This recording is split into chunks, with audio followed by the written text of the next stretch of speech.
오전에도 말씀드렸는데 성경은 나병 환자 이야기를 하지만 나병 환자 이야기를 하는 것이 아닙니다. 씨 뿌린 자의 비유를 하시는 것은 농사 짓는 이야기를 하는 것이 아니잖아요. 우리 마음에 영적인 씨가 뿌려지는 말씀이 우리 마음속에 들려지고 새겨지는 것을 이야기하듯이 나병은 나병을 말하는 것이 아니다. 앞에 음식 먹는 이야기, 이거 먹어도 되고 저거 먹으면 안 된다는 이야기도 음식 이야기를 하시지 않습니다. 하나님이 시간이 한가해서 우리가 이거 먹고 저거 먹고 그것까지 다 간섭하시겠습니까? 음식 이야기를 하지만 영적인 음식을 이야기하는 것입니다. 하늘에 속한 음식이 있고 땅에 속한 음식이 있고 바다에 속한 음식이 있는데 이런 것은 먹고 저런 것은 먹지 말라. 이런 이야기를 듣고 저런 이야기는 듣지 말라는 것입니다. 나병에 대해서 특별히 13장, 14장에 걸쳐서 긴 이야기를 하는 것은 우리 시대에 지금 이런 나병은 없습니다.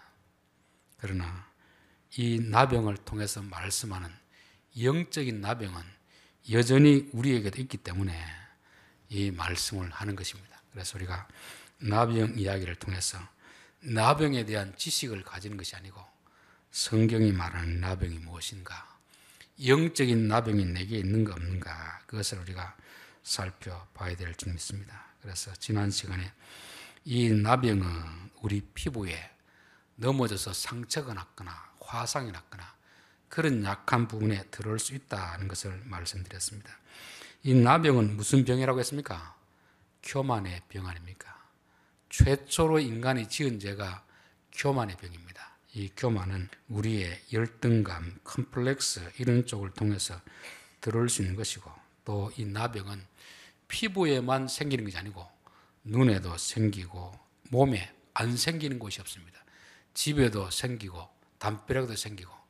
그러니까 이 나병이라는 것은, 교만의 병이라는 것은 나이가 어린 사람도 생길 수 있고 여자도 생길 수 있고 목회자도 생길 수 있고 어디서나 다 발병할 수 있는 것이 나병이고, 그것이 바로 교만의 병인 것입니다. 그리고 나병이 걸린 사람들은 머리를 풀어헤치고 사람들에게 외쳐야 됩니다. 난 나병이 있으니까 내게 가까이 오지 마십시오. 근데 사람들은 자기가 교만하다고 해서 저 교만합니다 이런 사람이 있을까요 없을까요? 아무도 없잖아요. 하나님 분명히 나병이 걸렸으면 소리치라고 했는데 아무도 이 시대에 저는 교만합니다 이렇게 하는 사람이 잘 없습니다. 이 앞에 13장에는 나병을 진단하는 내용이 나오고 14장에는 나았는지 안 나았는지 요거를 점검하는 그런 이야기가 나오는데, 정작 어떻게 해야 낫는지 그 과정은 생략되었습니다. 우리가 보통 몸에 암이 있으면 1차적으로 병원에 가서 엑스레이 찍고 다 조사를 하잖아요. 그리고 나서 어떻게 합니까? 수술을 한다든지 항암 주사를 한다든지 이런 여러 가지 병의 과정을 거쳐가지고 낫게 되잖아요. 그런데 나병에 대해서는 진단은 나오는데 마지막에 나은 것을 조사하는 건 나오는데 어떻게 해서 낫는다는 그런 이야기는 없습니다. 왜 그렇겠습니까? 왜 그런 이야기를 안 하겠습니까? 그거는 병원에 가서 낫는 것도 아니고 의사의 손길을 통해서도 낫는 것도 아니고 하나님이 하시는 것입니다. 그래서 나병에 걸린 사람들은 하나님이 그 공간에서 쫓아내시는 것입니다. 첫 번째 아담과 하와가 나병에 걸리니까 어떻게 합니까? 사랑하지만 가죽옷을 입혀주지만 에덴 동산 밖으로 내쫓는 것입니다. 내쫓긴다는 것은 지금까지 누리던 것을 다 박탈당하는 것이고 혼자 광야에 가서 처절하게 자기 혼자만의 시간을 가지면서 하나님이 정하신 기간을 채울 때 비로소 나병은 없어지는 것입니다. 그러니까 이 교만의 병이라는 것은 부모가 고칠 수 있는 것도 아닙니다. 누구도 고칠 수 없는 것이고 하나님이 그를 따로 다 떼어놓아서 철저하게 고립된 상태에 그런 곳에 둘 때 그들이 나병이 고쳐지게 되는 것입니다. 사단이 우리에게 죄를 짓게 할 때는 보면 항상 유혹을 합니다. 유혹을 하거든요. 첫 번째 아담에게도 뭐라고 했습니까? 요거 먹으면 하나님처럼 된다. 고전에 모르겠습니까? 요거 먹어도 안 죽는다. 그렇게 하잖아요. 사실 우리가 죄를 안 짓는 것은 착해서 죄를 안 짓는 것이 아닙니다. 착해서 죄를 안 지으면 가장 좋은 상태이고, 일반적으로는 죄를 짓고 싶지만 죄를 짓고 나면 거기에 상하는 벌이 두렵기 때문에 안 짓는 것입니다. 그래서 하나님도 요거 먹으면 반드시 죽는다. 그래서 아담과 하와가 저게 뭘까? 도대체 저게 뭐가 들었기 때문에 저걸 먹으면 죽는 것일까? 처음에는 두려워서 좀 멀찍이 했습니다. 저도 예전에 시골에 가면 아무것도 몰랐는데 온나무 근처는 가지 말라고 하더라고요. 저 왜 가지 말라고 하는가? 나중에 거기에 스치기만 해도 피부가 막 옷이 오르니까 그렇게 하는 것입니다. 그래서 그 나무를 멀리 하는 이유는 저기 가까이 하면 내게 상처가 생기는구나. 죄를 지으면 벌을 받는구나. 그것 때문에 사람이 죄를 안 짓는 거지 착해서 죄를 안 짓는 것은 아닙니다. 그런데 사단은 항상 우리가 어떻게 합니까? 죄를 지어도 벌을 안 받는다. 그렇게 가르치잖아요. 그러니까 사람들이 마음껏 죄를 짓는 것입니다. 요즘 이제 대법원에서 간통은 죄가 아니다 이렇게 하잖아요. 다 큰 성인이 자발적으로 자기 의사로 관계를 했으면 죄가 아니다 그렇게 말하잖아요. 그게 결국 누가 하는 말이겠습니까? 마귀가 하는 말 아닙니까? 마귀가 하는 말. 근데 마귀는 우리로 하여금 죄를 짓게 하면서 죄를 지어도 벌이 없다, 책임이 없다 그렇게 거짓말하는 것입니다. 그런데 사실 간통을 저지른 사람들이 아무런 벌을 안 받겠습니까? 그것으로 인해서 가정이 깨어지고 사회가 지금까지 쌓아올린 명성이 다 무너지겠습니까? 결국 잠깐의 쾌락으로 법적인 처벌은 안 받을지 몰라도 가정은 다 깨어지는 것입니다. 그리고 자녀들이 당하는, 또 배우자가 당하는 그 부끄러움과 수치심, 이런 것은 사실 감당할 수 없는 그런 것이잖아요. 그럼에도 불구하고 마귀는 괜찮다, 벌 안 받는다, 여기에 사람들이 다 속아 넘어가는 것입니다. 그래서 사단은 항상 우리에게 죄를 짓게 할 때 벌을 안 받는다, 그리고 요거 먹으면 유익이 있다, 쾌락이 있다 그렇게 말하는 것입니다. 그런데 정작 죄를 짓고 나면은 그 다음에 어떻게 해야 되겠습니까? 죄를 짓고 나면은 성경은 우리에게 뭐라고 하죠? 너희 죄를 자백하면 하나님은 미쁘시고 의로우사 너희 죄를 깨끗하게 해주실 것이요, 그렇게 말하는데, 정작 아담과 하와가 죄를 짓고 나니까 마귀는 싹 빠져버리는 것입니다. 빠지니까 사단의 말을 들은 아담은 어떻게 됐죠? 무화과 잎으로 자기 몸을 덮어버린 것입니다. 이게 타락한 인간들이 죄를 짓고 나서 하는 행동입니다. 요즘도 뉴스에 보면 이렇게 죄를 지은 사람들 자꾸 자기의 죄를 덮으려고 하는 그런 시도를 많이 하잖아요. 숨기려고 하잖아요. 덮어질까요? 안 덮어질까요? 덮어지지는 않습니다. 요즘은 참 우리가 무서운 시대를 살고 있거든요. 카메라가 요소에 다 있기 때문에 걸리면 아무리 내가 현장을 다 치워도 돌려보면 다 나옵니다. 동선을 추적해보면 다 나와요. 얼마나 무서운 시대를 살고 있습니까? 그 앞에 현장만 치운다고 치워지는 게 아닙니다. 제 첫째 아들이 한 몇 년 전에 성주 가면서 차를 타고 가다가 외관 쪽 가다가 이제 그때 겨울이었는데 앞에 트럭이 가면서 뒤에 바퀴 커버가 있습니다. 커버. 그게 뚝 떨어져 버렸어요. 근데 얘는 따라가다 그게 떨어지니까 아주 피한다고 핸들을 돌렸는데 여기 차가 뺑글 돌았습니다. 차가 양쪽 난간을 레일에 받아가지고 많이 부서지고 얘는 정신이 없어서 좀 멍한 상태로 있었던 거죠. 그래서 정신의식이 들고 나서 저한테 전화를 했더라고요. 그래서 제가 그걸로 가서 경찰에 신고를 했습니다. 근데 분명히 카바가 떨어졌는데 카바가 없어요. 나중에 알고 보니까 이 사람들은 혼자 다니는 게 아니고 무리지어 다니거든요. 그런 사람들은. 그러니까 이 운전자가 자기 백밀러로 바뀌었죠. 툭 떨어지는 거 보고 사고 난 걸 보고 나서 뒤에 따라오는 자기 동료 기사에게 그거 좀 치워라 아마 그랬던 것 같습니다. 그래서 제가 갔을 때는 분명히 얘는 카바가 떨어졌다고 했는데 거기가 없더라고요. 그래서 마침 그때 그 전에 블랙박스를 달아놨습니다. 블랙박스를 가지고 경찰서가 보니까 저쪽에서 햇빛이 비치니까 이게 역광이니까 트럭은 보이는데 남바가 보여요. 남바가. 그런데 경찰들은 이제 그 시간을 측정해가지고 앞으로 가면서 계속 그게 카메라가 있거든요. 검색해 보니까 그 남바가 나오더라고요. 그래서 결국 추적해서 다 배상을 받은 적이 있습니다. 그 사람은 거기서 자기가 떨어뜨리고 그 상황만 덮으면 없어질 줄 알았습니다. 이게 인간의 어리석음 아닙니까? 우리가 죄를 지으면 성경은 우리에게 자백하면 된다, 회개하면 된다. 그런데 마귀는 덮게 만드는 거죠. 또 나무 잎으로 자기 부끄러운 것을 덮고 또 어떻게 합니까? 나무 밑에 숨는 거죠. 자기가 도망가면 죄가 없는 줄 알고, 도망가면 경찰이 못 따라올 줄 알고 그런 것입니다. 요나도 하나님 말씀을 어기고 어디로 갔습니까?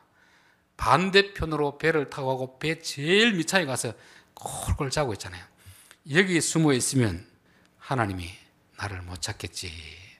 그게 인간의 어리석은 것입니다. 하나님은 지중해 바다를 흔들어 가지고 그를 배 위로 올라오게 하시는 것입니다. 그리고 또 그 다음 너 왜 그거 먹었느냐 하니까 하나님이 지으신 저 여자가 내게 먹으라고 해서 먹었습니다. 까지 오리발을 내밀고 남 탓하고 이것이잖아요. 저는 아담을 보면 죄를 지은 사람이 어떻게 하는가를 대충 이해가 됩니다. 하나님은 우리에게 죄를 짓지 말라고 말씀하고 죄를 지으면 벌을 받는다는 말씀하는데 마귀는 죄를 지어도 벌 안 받는다. 요거하면 네가 얼마나 큰 유익이 있는데 즐거움이 있는데 그렇게 하고 나서 막상 죄를 짓고 나면은 우리에게 여러 가지 어려움이 닥칠 때 숨기게 만들고 은폐하게 만들고 변명하게 만들고 이게 아담만 하는 짓이 아니고 우리들도 저는 죄를 지으면 그럴 것 같아요. 솔직히 어떤 잘못을 하고 나면 특별히 남자들 같은 경우는 음주운전하고 나면 유명인일수록 내 인생은 이제 끝났구나 생각되니까 덮으려고 하는 거 아닙니까? 오히려 그럴 때일수록 너희 죄를 자백하면 그렇게 하면 거기에 상하는 벌만 받으면 되는데 괜히 감추려 하고 딴 사람한테 떠넘기려 하고 이러다 보니까 점점 죄가 커지는 거 아닙니까? 그래서 우리 마음속에 죄를 짓고 나서 성령이 주는 생각이 있고 마귀가 주는 생각이 있습니다. 성령이 주는 생각을 따라가면 그 문제가 가장 쉽게 해결되지만 마귀가 주는 생각을 따라가면 되는 것 같은데 안 되고 점점 문제를 크게 만드는 것을 말씀하는 것입니다. 그래서 우리가 잘못을 했으면 그대로 인정하고 너희 죄를 자백하면 그는 미쁘시고 어로사 너희 죄를 깨끗하게 하실 것이다. 그렇게 하는데 우리들은 정작 내 마음속에 성령의 소리보다는 자꾸 마귀의 소리가 더 많이 들리는 것입니다. 이렇게 우리가 교만할 때 하나님은 우리를 내어 쫓아서 철저하게 혼자 되는 그런 삶을 살게 하는 것입니다. 아담과 하와를 그렇게 했고 또 민수기 보면 누구를 그렇게 했습니까? 미리암이 자기 동생 모세가 하는 행동이 마음에 안 드니까 엄청 비난했습니다. 그 표현으로 보면 완전히 막 모세를 그 사람들을 보라면 엄청 무시했죠. 모세도 자기가 하고 싶어한 일이 아닙니다. 하나님이 명령한 일을 그는 순종했을 뿐인데 그렇게 무시하니까 모세는 지면에서 온유함이 제일 낫더라. 그 한마디만 했습니다. 그러니까 하나님이 어떻게 합니까? 미리암을 끄집어내가지고 진영 밖으로 내보내는 것입니다. 문둥병에 들게 해서 그런 거죠. 왜 미리암을 그런 거죠? 교만하니까. 자기 동생이라고. 하나님이 세운 영적인 권위를 무시하고 너만 하나님과 대화하느냐. 출애굽기 15장에 보면 미리암도 선지자라 하거든요. 선지자라는 것은 자기도 기도해서 하나님의 응답을 받는 사람 아닙니까? 모세 너만 그렇게 하나님과 이렇게 소통이 되느냐? 나도 기도하면 응답 받는데 그래서 너가 하는 행동이 내 마음에 안 드는 거죠. 그래서 그렇게 했다가 결국 하나님이 진영 밖으로 내쫓는 것입니다. 내쫓는 것은 미워서 그렇게 하는 게 아니겠죠. 뭘 고치기 위해서? 교만의 병을 고치기 위해서 그렇게 하는 것입니다. 그래서 하나님은 교만함을 고칠 때는 철저하게 그 공동체에서 내쫓는 것입니다. 내쫓아가지고 스스로 혼자 있으면서 내가 참 교만했구나. 40의 모세도 얼마나 교만했습니까? 그렇죠. 자기가 마치 세상을 마음대로 할 수 있는 것처럼 그렇게 교만을 떨다가 하나님은 40년 미디안 광야에서 그 똑똑한 모세를 양치기로 그냥 전락시켜버린 것입니다. 그때 40년 양치기를 하면서 모세는 얼마나 자기 자신을 반성했는지 모릅니다. 내가 교만했구나. 교만했구나. 그렇게 광야 시절을 거치면서 그는 겸손하게 되는 것이고 그 나병이 낫게 되는 것입니다. 다니엘서 보면 느부갓네살 왕이라는 바벨론의 왕이 있습니다. 그도 엄청 교만했습니다. 하나님이 꿈을 꾸게 가지고 그 꿈을 다니엘에게 이렇게 해석하라고 합니다. 그때 다니엘은 뭐냐면 왕이 사람에게 쫓겨나서 들 가운데 광야에서 짐승처럼 풀을 먹다가 7년이 지나면 다시 돌아오게 될 것입니다. 세상 왕이라도 하나님이 보시기에 교만하니까 그를 끄집어내고 왕이 끄집어내가지고 철저하게 광야로 내보내가지고 그의 교만한 병을 고친 것입니다. 다윗이나 요셉이나 예수님은 교만하진 않는데 하나님이 그를 쓰시기 전에 지위가 있으면 힘이 있으면 사람이 교만해지거든요. 사전에 교만의 씨앗을 다 제거하기 위해서 다윗을 도망다니는 신세를 다니게 만드는 거죠. 그리고 요셉을 총리 삼기 전에 노예로 감옥에서 그렇게 하는 것도 마찬가지입니다. 예수님도 아무런 죄가 없지만 예수님은 우리에게 교만하면 이렇게 된다는 것을 보여주기 위해서 광야로 그렇게 내쫓는 것입니다. 고린도 전서에 보면 5장에 그런 내용이 있습니다. 너희들 왜 너희 중에 세상에서도 하지 않는 음란한 자가 있는데 왜 그들을 내어쫓지 않느냐? 그들이 왜 내어쫓지 않겠습니까? 아마 그 사람은 그 교회에서 엄청 기득권 세력인 것 같습니다. 기득권. 헌금도 많이 하고 그 지역의 유지 같은 사람이죠. 그래서 그 사람은 큰 소리 치는 사람입니다. 그러니 그 사람이 죄를 지어도 교회에서는 아무런 말을 못하는 거죠. 은혜로 덮어 넘어가는 거죠. 그때 바울이 내쫓아라. 세상 밖으로 내쫓고 그래가지고 그의 육신은 멸하고 영은 주의 날에 구원을 받게 하렵니다. 철저하게 교회 공동체에서 내쫓아서 세상으로 내보내고 그 밖에서 자기 스스로 후회하면서 용서를 빌고 교만의 병을 고친 다음에 그 다음에 구원해 주시겠다는 것을 말씀하는 것입니다. 그래서 나병은 그만큼 무서운 병이고 의사도 고치지 못하는 병입니다. 부모도 고치지 못하는 병입니다. 그래서 철저하게 하나님이 그를 홀로 광야에 머물게 하시고 고난을 통하고 연단을 통해서 그를 고쳐 나가는 것입니다. 자, 나병 환자가 정결하게 되는 날의 규례는 이러하니 곧 그 사람을 제사장에게로 데려갈 것이요. 제사장은 진영에서 나가 진찰할 지니 그 환자에게 있던 나병 환부가 나았으면 제사장은 그 정결함을 받을 자를 위하여 명령하여 살아있는 정결한 새 2마리와 백향목과 홍색실과 우수초를 가져오게 하고 이 나병이 이제 나았다 싶으면 제사장에게 보고를 하는 것입니다. 저 사람, 저 진영 바뀐 사람 나병이 나은 것 같습니다. 그러면 제사장에 가서 그것을 조사를 해서 이게 나았구나 안 나았구나 하는 것입니다. 여러분, 교만의 병이라는 것은 내 스스로 보면 알겠습니까 모르겠습니까? 자기 교만하다고 생각하는 사람이 누가 있겠습니까? 자기는 다 겸손하다고 생각하는 것입니다. 주관적인 사람들 그렇죠. 자기가 스스로 착하다고 생각하는 사람들은 자기는 다 착하다고 생각하잖아요. 남편에게 물어봐야죠. 남편이 부인을 어떻게 보는지 물어봐야지. 자기 스스로 저는 착합니다. 나는 교만하지 않습니다.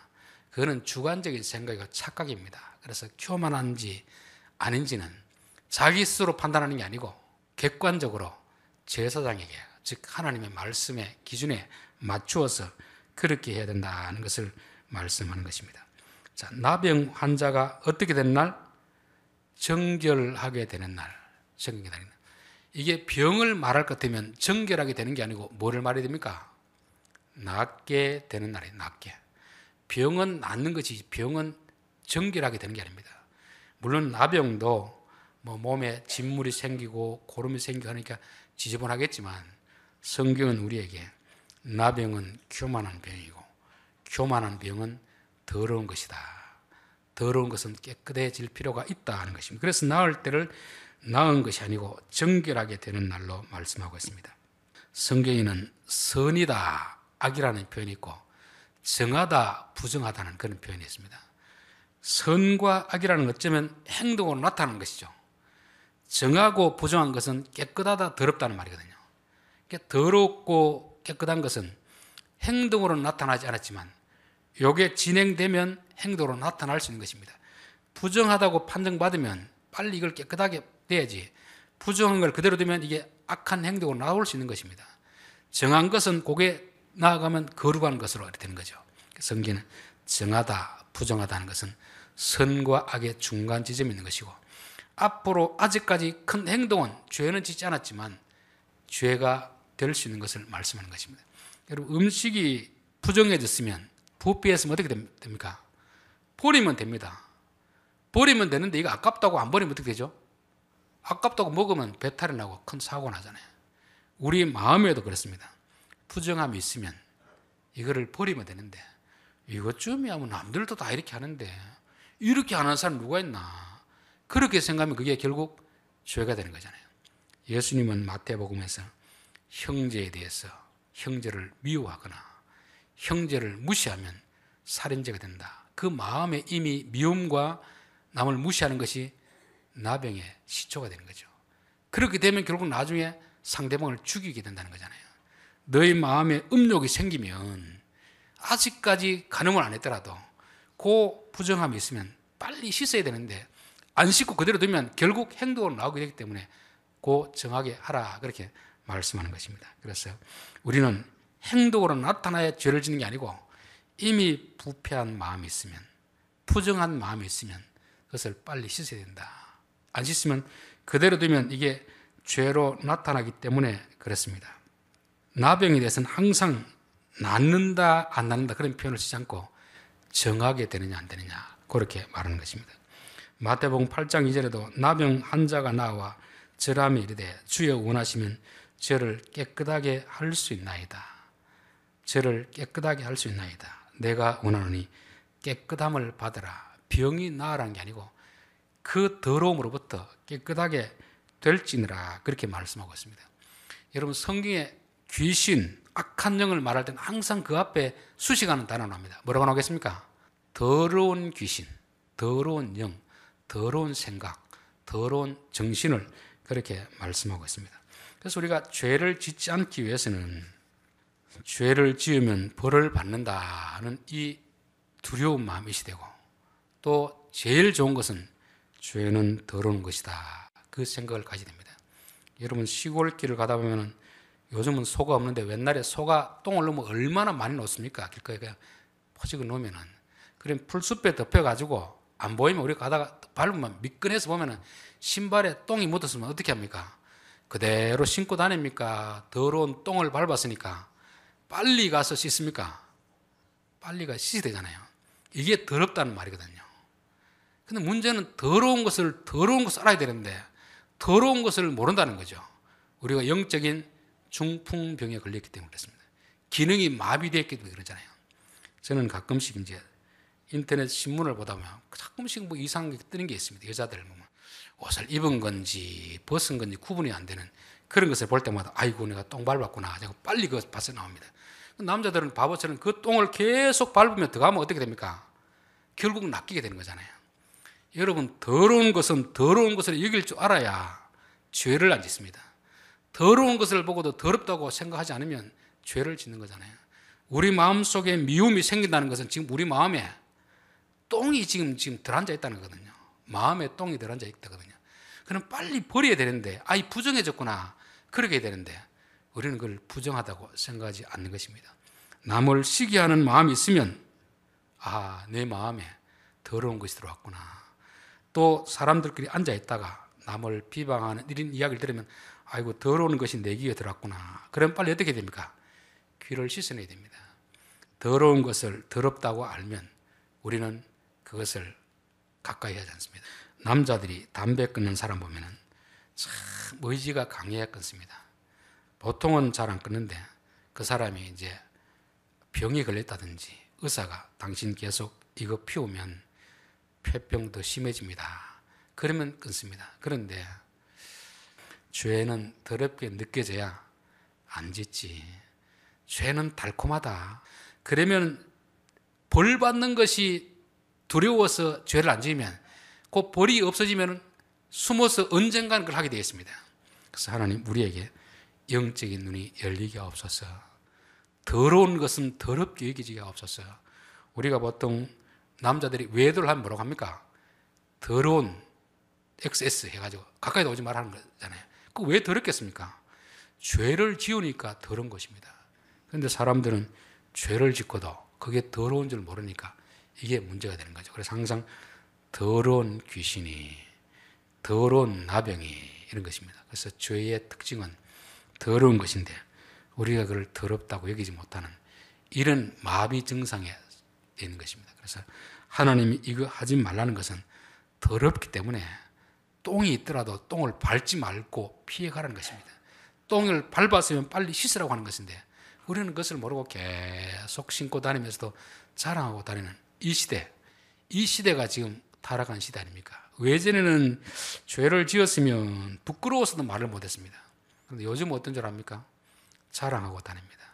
이게 얼마나 영적인 감각이 무뎌졌으면 부끄러운 것을 부끄러운 줄 모르고 더러운 것을 더러운 줄 모르고 자랑하는 시대가 되었습니다. 그래서 하나님 우리의 영적인 감각이 무뎌지지 않게 하옵소서.